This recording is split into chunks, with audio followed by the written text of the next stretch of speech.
She had exactly $4.37 in her pocket. That was it. Not in her bank account, in her actual pocket. She hadn't eaten since the morning before. Her phone was on 2% battery, and she was standing in the middle of a busy Chicago street on a Tuesday afternoon, wondering how she was going to survive the rest of the week. And yet, when she walked past that old man sitting on the cold pavement with a torn cardboard sign and no shoes on his feet, she stopped. She reached into her pocket, and she gave him everything she had, every single cent. What happened next is something that neither she nor anyone who heard this story ever forgot. Before we go any further, let me ask you something. Have you ever been so broke, so tired, so close to the edge that giving felt like losing? Because that's exactly where Camille was that day.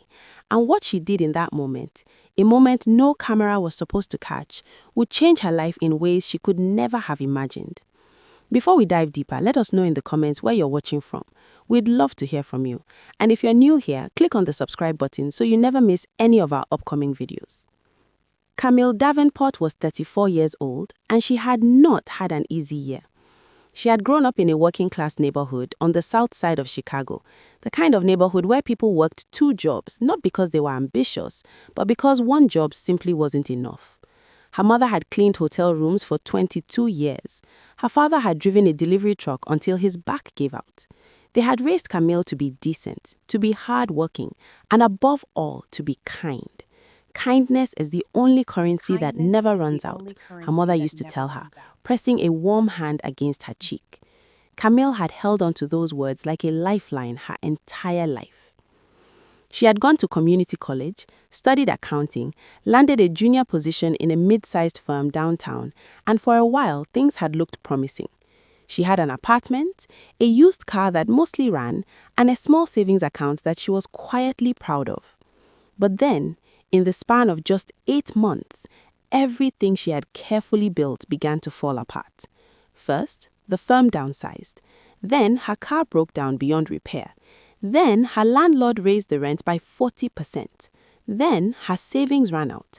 And by the time that cold Tuesday in November arrived, Camille was 2 weeks behind on rent, living on crackers and peanut butter, and quietly applying for every job she could find: cashier, data entry, anything. She wasn't asking for pity, she was just surviving. But surviving was getting harder every single day. That Tuesday, she had just come from a job interview at a logistics company downtown. She had borrowed a blazer from her neighbor, pressed her only good blouse the night before, and rehearsed her answers in the bathroom mirror until the words felt like her own. The interview had gone well, or so she thought. The hiring manager had smiled, told her they'd be in touch, and shook her hand firmly.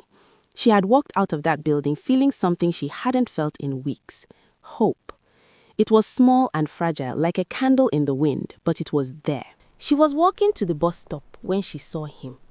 He was sitting against the brick wall of a closed bakery on West Madison Street, his back hunched, his feet bare on the concrete despite the 38-degree weather. He looked to be in his late 60s. His clothes were worn but surprisingly neat: a grey coat that had seen better days, dark slacks with a small tear at the knee. A handwritten sign beside him read, "Veteran, hungry, God bless." There was a paper cup in front of him. It was empty. Hundreds of people had already walked past him that morning, heads down, eyes forward, the invisible man on the invisible corner. Camille slowed down, and then she stopped. She looked at his bare feet on that cold concrete and felt something in her chest tighten. She thought about her mother, who had stood on her feet for 12 hours a day for over 2 decades. She thought about her father, who never once complained about his aching back.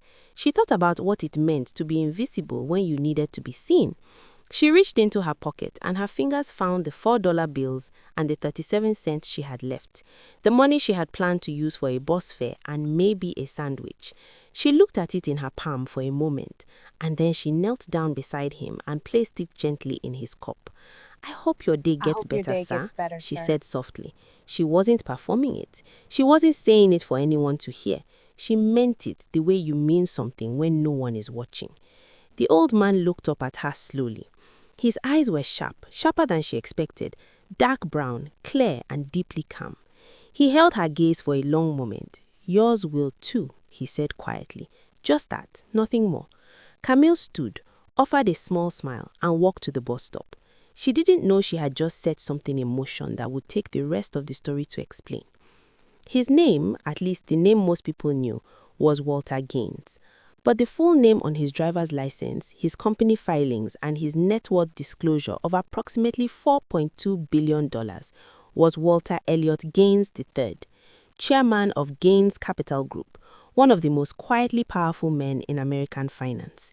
A man whose name appeared in the Wall Street Journal at least twice a year, whose philanthropic foundation had funded schools in 7 states, and whose face, usually dressed in a crisp suit and a careful expression, occasionally made it onto the covers of business magazines. Nobody on West Madison Street that Tuesday morning had any idea. Walter had not ended up on that sidewalk by accident. 6 weeks before that day, he had made a decision that most of his board members thought was, in their polite corporate language, deeply concerning. He had read a report, commissioned by his own foundation, that suggested a significant portion of his charitable giving was being absorbed by administrative costs and intermediary organizations before it ever reached the people who needed it most. The report bothered him deeply. But what bothered him more was a sentence buried in the middle of it. It read, "The greatest barrier to effective giving is not money, it is proximity. Most donors have never sat beside the people they are trying to help." Walter had read that sentence 3 times. Then he had closed his laptop, told his assistant he would be unreachable for several weeks, and walked out of his office. He had been living as close to the experience of homelessness as he could safely manage for 6 weeks, sleeping in a shelter, eating at food banks, sitting on sidewalks and park benches across the city. He had a security detail at a discreet distance. He had a phone. He was not, he understood, truly homeless, but he was watching. He was listening, and what he had seen in 6 weeks had shaken him in ways that 3 decades of running a billion-dollar company had not. He had seen how people averted their eyes, how they quickened their pace, how some crossed to the other side of the street. But he had also seen a few, just a few, who stopped, who knelt, who spoke, and of all of them, in 6 weeks on the streets of Chicago, none had moved him the way Camille had, because Camille had nothing, and she had given it all anyway. 3 days after that Tuesday, Camille received a phone call from the logistics company. She had not gotten the job. She sat on the edge of her bed and let herself cry for exactly 5 minutes. She had learned to give herself a time limit on tears, and then she washed her face, made herself a cup of instant coffee, and started scrolling through job listings again. Life did not pause for disappointment. She knew that well. 2 days after that, a thick cream-colored envelope arrived in her mail. It had her full name and address handwritten on the front in clean, precise lettering. There was no return address. Inside was a single letter on heavy paper. It read, "Dear Miss Davenport, you don't know me. Or perhaps you do, in the way that kind people always recognize something of themselves in others. Last Tuesday, on West Madison Street, you stopped when no one else did.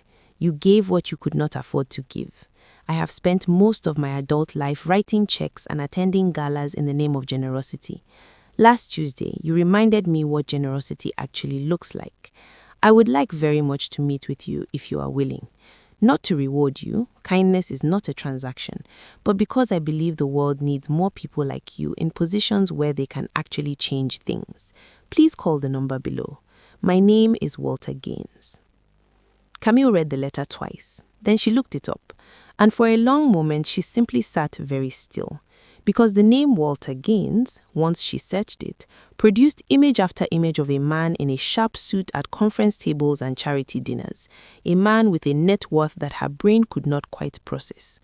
And somewhere in the middle of all those polished photographs was a grainy image from a street camera, an older man in a grey coat, sitting against a brick wall on West Madison Street. Same coat, same eyes. She almost didn't go. Every reasonable part of her said it had to be a mistake or some kind of scheme, but she called the number. A polite assistant answered, confirmed who she was speaking with, and scheduled a meeting for the following Thursday at an office building on Michigan Avenue. Camille wore the same blazer she had borrowed from her neighbor.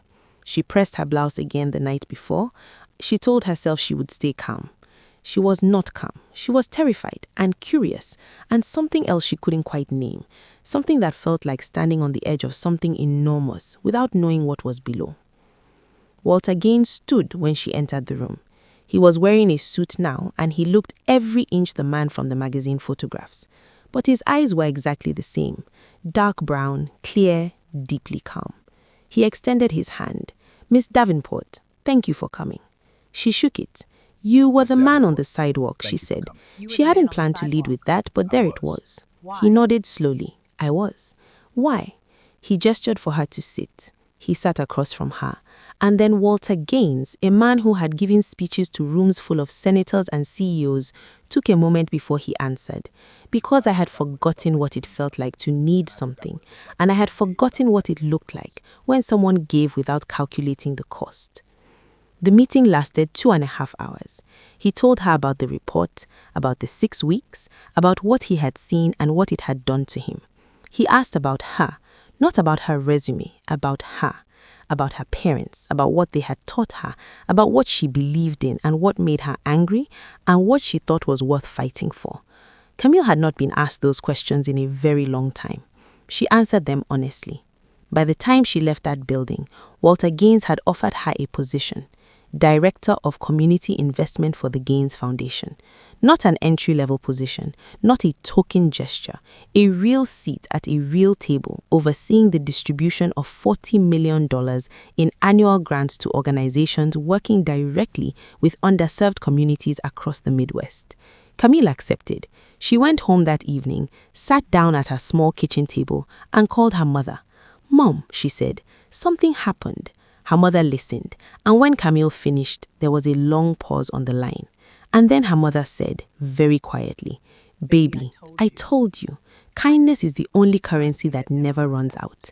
Camille put the phone down and pressed her hands flat against the kitchen table and breathed.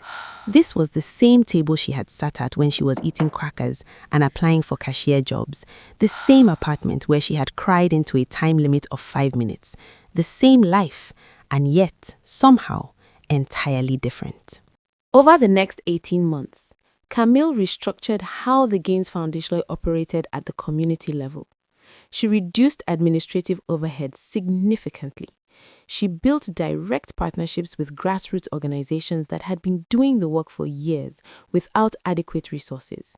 She started a mentorship program connecting young people from working-class neighborhoods like the ones she had grown up in, with professionals who looked like them and had lived what they had lived. The program eventually grew into something that would have made her parents proud beyond words. And it did.